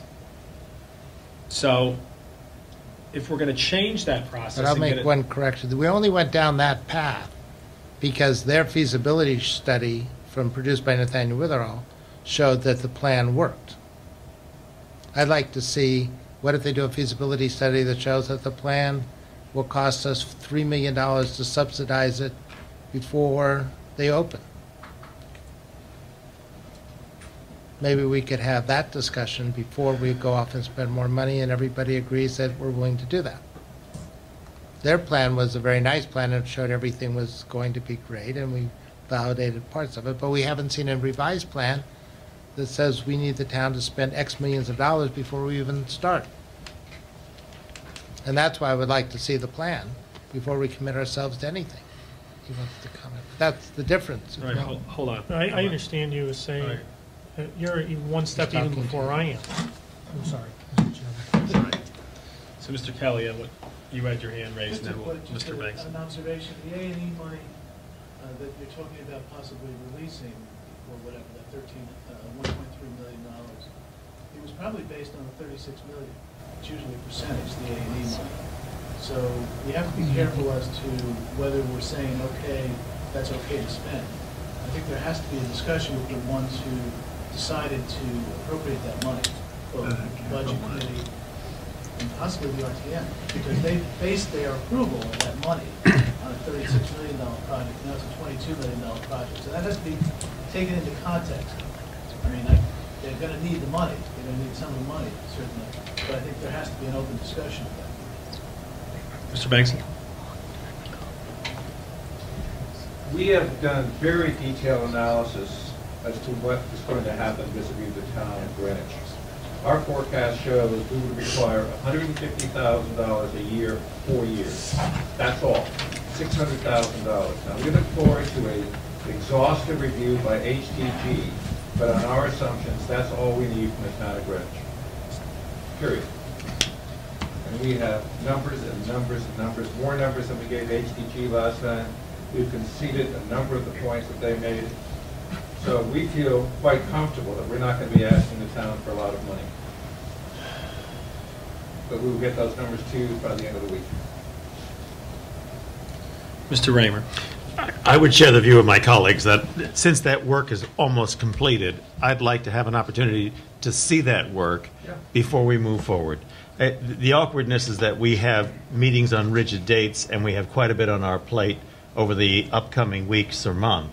But nevertheless, I think the point's well taken that we ought to at least review that business plan and reach a conclusion that, yes, that business plan looks good to us, I hope it works, and then pass it on to HDG for them to look at it and come back and opine to us that they've looked at it and they think that business plan is correct and works. And that is the way we approached it the last time. And I thought it was sound the last time. I think it's still sound. Well, okay. So, assuming that's the way this board wants to proceed, right? That would mean that our March meeting, I'm just going to talk logistics now. Our March meeting would be reserved for a review of Nathaniel Witherell's business plan. Assuming it gets the okay at that point, it would then go to, by then we would then communicate with HDG to then review it. At that point, HDG may ask for, if I heard Nathaniel Witherell correctly, that if HDG then says, yes, we need that plus construction documents, I'll say generically, and you're talking about a potential, if we don't touch any money or unfreeze any money, assuming we don't need to go back to the RTM, that would then require either a vote at that meeting or a subsequent meeting. Then the creation of those construction documents, and then a final review by HDG, and then the bonding resolution to this body, which if I do the quick math logistically, it looks like you're not taking this up until fall at the earliest. Mm-hmm. I mean, the fall being including the RTM. Well, I'm just talking about us for now. I mean, at some point, it's going to get to the RTM. Were construction documents made for the third 36 million? Yes. We have those. Were you accounting for some of the issues that Mr. Toretta mentioned? I mean, he's indicated that the building committee hasn't even looked at the scaled-back version. I mean, I think a lot of work that the building committee itself needs to do in terms of looking at some of the assumptions, understanding things before, and I don't want to put words into Paul's mouth, but before his committee, building committee, could even recommend or opine as to what should or should not be included in the examination by whether it's Turner or Slam. I mean, I think it sounded like there's a big gap in what you were describing, and that would be filled by whatever the Nathaniel Witherell Building Committee chooses to do. Mr. Kelly? Steve, my only concern is they're stuck with, if they have these construction documents for 36 million, it's gonna take a while to get them down to the 22 million, whatever this plan is. And, you know, there's apparently a gentleman's agreement not to spend this money. I mean, the money's already been Appropriate. appropriated, it's out there. I would like to hear, maybe this could run a parallel track at some point from the building committee when they get this plan also, that they do need, if they're gonna move forward on construction documents, that we would like to have, be able to spend some of this 1.3 that's left there for construction documents, almost on a parallel track. Construction documents are gonna take a while. So at some point, maybe after our initial approval, or HDG's approval, Well, just but something here- to keep in mind. No, I appreciate that. My sense is, and I do agree with Mr. Ormsby on this, and we don't know this, so we're talking a little bit in a more philosophical conversation about this. But if HDG is consistent with what they requested last time, before they complete their analysis, they're gonna want those construction documents. So a little of this is making sure there's gonna be a run-up time. Right. And so if at the very least this body is saying that we want to take a look at the business model to at least give it the overall, hey, looks good, looks like it at least is doable, whatever standard that is. I suspect at that point, we should either be prepared to release some amount after consultation with HDG as to what they need, and then I think that's where your parallel path starts. But I don't think it can necessarily, from what I'm hearing from this body, start before then. No, but I think the indication to the building committee and stuff, that we're cognizant of that. We're aware of what the need is. Mr. Raymer, Mr. Norton, and then Mr. Pellegrino. Yeah, I think we could ask the Nathaniel Witherell people to come back to us in March, not just with the business plan, but perhaps indicate to us at that point what funds out of the $1.3 million they think they need to be taking some of these initial steps. They can be talking to HDG to find out what HDG thinks they're going to need. They can be talking to Turner Construction and to the architects and get a feel of what the fees are like, so that they could come back to us with some measure of specificity at that point. And then at that point, I, for one, certainly would be inclined to release the funds. I suspect I'm not alone in that. And I think we can take it one step at a time. I would also encourage them to be in close conversations with the building committee, their own building committee, so that they have a sense of what that committee wants from them. And I think when they come back to us in March, I think we'll have a lot of answers, certainly more than we have now. Whether or not that leads us to a point that we're talking about the fall or whether we're talking about the summer, I really don't know. I'm not sure that the people at Nathaniel Witherell know yet, but I think we're all going to find out as we move forward. For the moment, let's get to March and look at a business plan and get some good estimates of what the costs are and what they're for, and then I think we'll know what we're voting on. The 1.3 million, was that appropriated to Nathaniel Witherell or to the building committee? Building. So it would be the building committee that needs to ask for it to be unfrozen anyway. All right, no, Mr. Norton, then The concern I have, and the question I have, is how long will it take the building committee to give us their preliminary estimate? It seems to me that we need to hear from the building committee almost at the very beginning as to whether or not this is all feasible. So we're talking about the feasibility. I think that really rests initially with the building committee, and it seems to me that we should be hearing from the building committee at least at the same time. And especially if the money that we're talking about here is to the purview of the building committee. Mr. Pellegrino and then Mr. Yeah, I guess, Paul, I hate to put you on the spot, but I'm confused about something, and that is, when you talk about building committee, you're referring to the board of Nathaniel Witherell's building committee, or are you talking about the independent building committee? I'm confused. That's where I'm confused. Maybe it would help this board if you clarified this. First of all, the plan has to be reviewed because we had a set of criteria and a specification that we wrote that led us to the old plan. And we have to have a specification of what we're trying to achieve that leads us to the new plan. Once the building committee has decided that the ventilation equipment and what we're trying to achieve is met by the plan. Now, you're talking about, again, at the Nathaniel Witherall It then board. recommends to the board Right. that new plan, and then the board would typically vote on that plan. Right. And then instruct the town of Greenwich Building Committee to get funds to implement that plan. Okay, so, That's the steps. You have the board has to vote on some details. This is the first time we've had the details of what the plan was. Right. And that was just came up yesterday or something, so today maybe. do you have any feeling of what the cost would be just to have the specs for the Nathaniel Witherall board? I wrote the spec last time for nothing.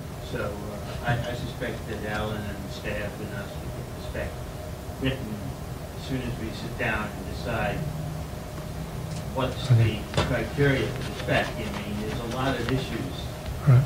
that have to be addressed. I brought that out, Mr. Chairman, because I don't think, I don't know what the cost really would be, but it sounds to me like the Nathaniel Witherall board, with their building committee, has the capability of providing the specs, should not need a drawdown of any appropriation, and let them come up with the specs, let them come up with the business plan, and then let's review that, and then push it on to HDG. Mr. Banks.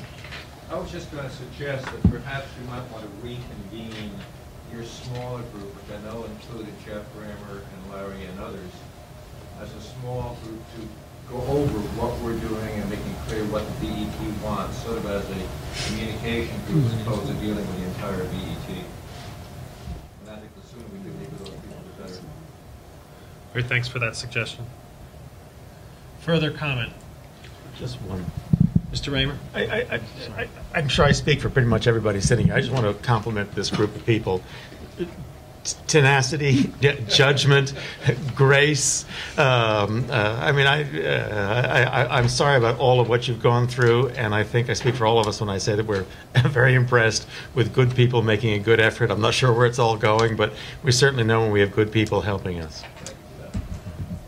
If I may, through you to Roland and Peter, what's the original date of the appropriation? It was 0708.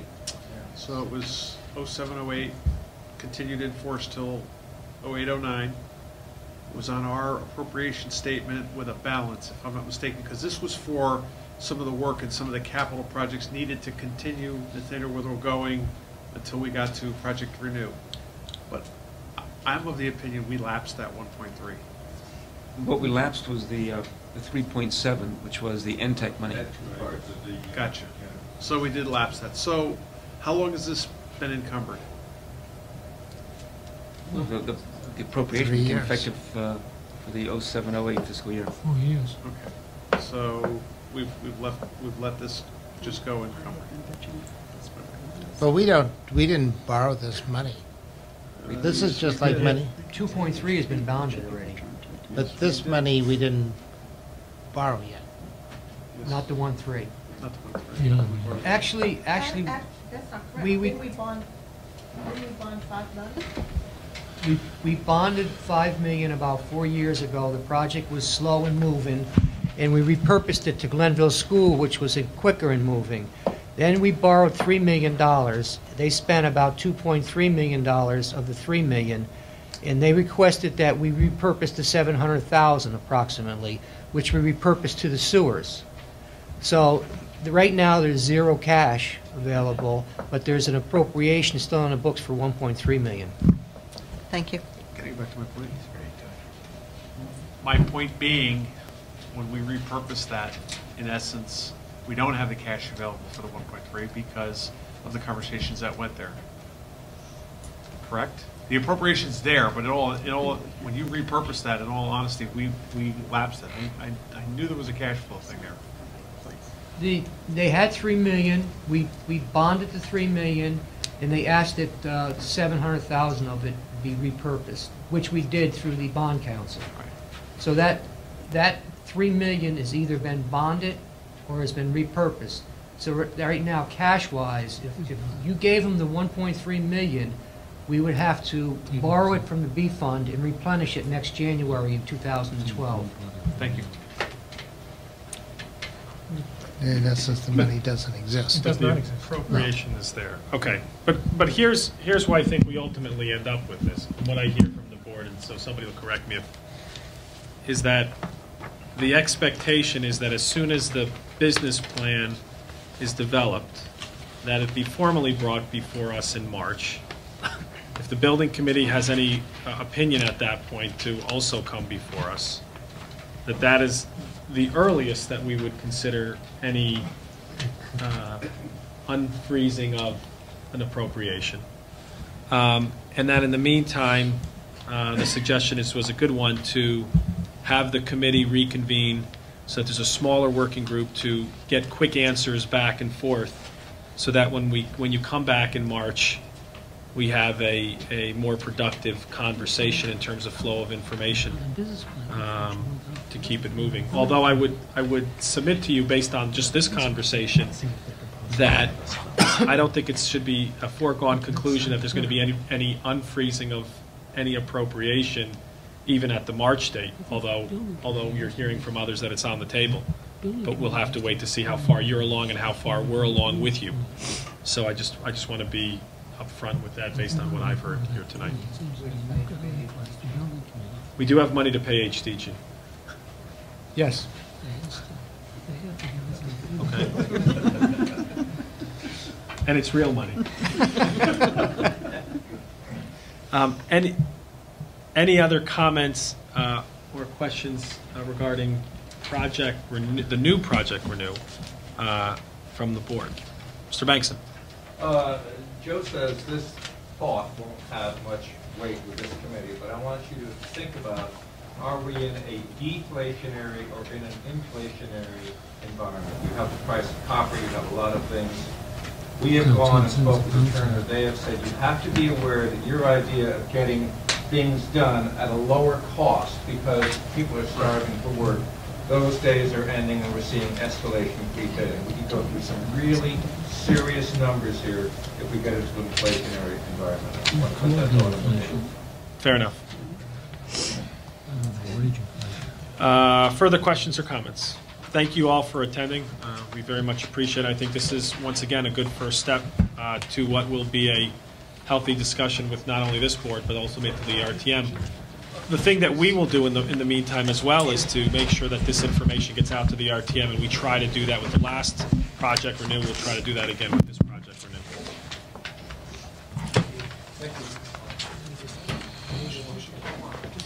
Okay, discussion of May board meeting date. The tax collector had asked us to move our May board meeting date. My recollection from our last meeting was that the 11th, which was a Wednesday, or is a Wednesday, was not good for several members. The 9th is a Monday, which is the RTM meeting.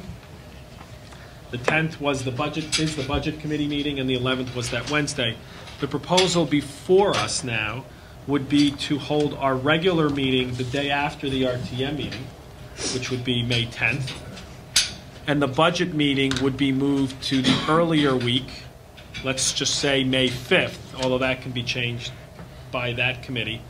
And since RTM committees meet at 8 o'clock, district meetings meet at 8 o'clock, the thought process being that the budget committee can be finished with their work before the 8 o'clock district meetings, especially if you start, say, at 6 o'clock instead of 6:30, and we can resolve that difference. What that does for us is that gives the tax collector an additional 5 days. The assessor has informed us that it takes him 5 days from after the date of our budget meeting to process all of the information, especially relating to the elderly tax relief. And that the 5 days is a pretty much a set 5 days and can't be decreased. So, is there any objection to moving our May budget regular meeting, but it's also the meeting in which we set the mill rate, to May 10th? Can I make another suggestion? Sure. So whether we move the budget committee to the 4th or the 5th doesn't matter. Right. All I care about tonight is the May 10th meeting, because the Budget Committee can set their meeting at their We could discretion. do, one other thought is that we have two meetings. One on the 10th for the BET to set the mill rate only, and the regular meeting on the 16th. Switch them. But if people don't like that, I'm more than happy to meet on the 10th. The other thing that I didn't think about is to remember the RTM on the May 9th, reserves, they usually have a cutoff of midnight, and they reserve the next night.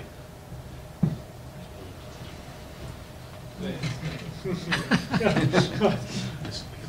might be the year. That's just threats. This The might be the year. 11th wasn't good because At DTC that night, the Democratic Town Committee, the 11th. night? 11th, Wednesday the But it 11th. wasn't good for a full meeting, but if you had a special meeting just to deal with the one issue earlier. No, Mr. Mason has already informed me he cannot make the 11th, and I prefer to have the Budget Committee Chairman there for the mill rate meeting. And the 12th then becomes a moot point, because then you don't pick up enough time for the tax. It starts to get de minimis at some point. So why don't we schedule it for the 10th? The Budget Committee can schedule its own time either before that or after. We don't have to meet exactly at 6:30 at the 10th. We can meet at 8 o'clock on the 10th. We can do whatever we want on the 10th. All right. We can meet after the Budget Committee. Mr. Chairman, not knowing that you were going to propose various dates for our May meeting, I don't have a calendar with me, and I have no idea if I'm available, and I do not want to miss a meeting at which we set the mill rate. We're picking up so few days here that I don't see why we shouldn't stick to our existing calendar. It provides adequate time for the information to get from the assessor's office to the tax collector's office, get the bills printed and get them out. Okay, but that's, you raised two issues. One is One is unable to commit to May 10th. Yeah. The other one is you don't want to move at all, the date. Right. So- If you're prepared to wait until March to change the date so we can all come with calendars, I'm happy to do that. Well, maybe we can resolve date by some email traffic over the next couple of days when everybody has their calendar in front of them. That's fine, too. I mean, if All everyone's right, we won't free, take I a don't formal have any vote tonight objection. on this, but check your calendars for May 10th. If not, then we'll propose others, and if we need to, we'll take a formal vote in March. Thank you, Mr. Chairman. Item 12 now comes before us. Do I have a motion to approve the July 1st, 2010 retirement system of the Town of Greenwich actuarial review and analysis? Moved by Mr. Pellegrino, second by Mr. Simon. Discussion? All those in favor signify by saying aye. Aye. Opposed? Abstentions, 12-0-0.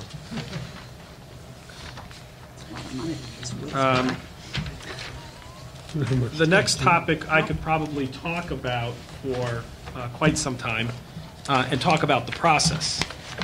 Suffice it to say that Ms. Barton and I have worked on the evaluations and probably in particular had several discussions regarding the process, more than you can imagine. It has resulted in the following. You have all seen copies of the evaluations. We certainly have our comments and intent to share those with the HR department about the process and about the rating system and the analysis that goes behind it. That being said, relative to just our two subordinates, resolved that the Board of Estimate Taxation appoints Peter Marnarski as comptroller for a 2-year term, the last appointment effective January 1st, 2009, and terminating on the date of the first meeting of the Board of Estimate Taxation in January 2012. The appointment shall be subject to the provisions of Article 1, Section 11 of the Town Charter. Effective retroactive to January 1st, 2011, the comptroller's salary shall be increased based on a satisfactory evaluation in accordance with the guidelines established under the Managerial Confidential Pay Plan and salary increase guidelines approved by the BET in July 2010. The Board of Estimate and Taxation shall review and set the salary effective January 1st, 2011, and at its February 2011 meeting. That part, strike that last sentence. So, excuse me? Didn't we appoint him in January of 2010? Yeah. Not 2009? It was last year, right? It's, Right, it's appointment the effect- appointment's already in effect for another year. Appointments in effect. 10 months. or So whatever. what we are approving is the evaluation and the effective salary as of January 1st, 2011 at $174,339 based on the pay plan grade 11 increase. There's something that doesn't work in the dates at the beginning. Yeah, there is something that doesn't work. It speaks of a 2-year term that began in Now, January. we changed that to it's January 2010. 2010. 2010. It Thank you. follows the year of the Sorry. election. Thank you. So we changed that, sorry. Sorry. Didn't get down there. Yeah, sorry. Okay. So, Ms. Barton, do you want to move that item? So moved. Moved by Ms. Barton, I'd second it. second by Mr. Raymer. Discussion? All those in favor signify by saying aye. Aye. Opposed, abstention. Okay. 1200. The next is for the assessor. Resolve that the Board of Estimate Taxation appoints John Ted Gortney as assessor for a 2-year term, the last appointment effective January 1st, 2010, and terminating on the date of the first meeting of the Board of Estimate Taxation in January 2012. The appointment shall be subject to the provisions of Article 17, Section 293 of the Town Charter. Effective retroactive to January 1st, 2011, the assessor's salary shall be increased based upon a satisfactory evaluation in accordance with the guidelines established under the Managerial Confidential MC Pay Plan and in salary increase guidelines approved by the BET in July 2010. The salary increasing to $129,357. So moved. Moved by Ms. Barton, Second. second by Mr. Raymer. Discussion? I want to ask one question. Mr. Simon. So our plan, but you just discussed briefly then what our plan is for going forward. We intend, Ms. Barton and I intend to provide to the BET an effective way to move the comptroller and the assessor in line with all other MC employees. So that is a fiscal year evaluation process. Our intention at this point, although we're not voting on it tonight, would be to evaluate the comptroller and the assessor again in July for the first half of this calendar year. Then not evaluate the two of them until July of 2012. Salary adjustments, if any, will be determined based on whether they're ahead of the curve by 6 months or behind their colleagues by 6 months. And we will come up and recommend to all of you a manner in which to make sure that there is equity among the two of them relative to their colleagues. Fair enough? Further discussion? All those in favor signify by saying aye. Aye. Opposed? Abstention. 1200. Okay. Item 13 now comes before us. Approval of regular meeting minutes for January 24th, 2011. So moved. Moved by Ms. Tarkington. Second. Second by Mr. Simon. All those in favor? Aye. Opposed? Two Abstention. two 1200. abstentions. How many? I wasn't here. And Kelly. 1002.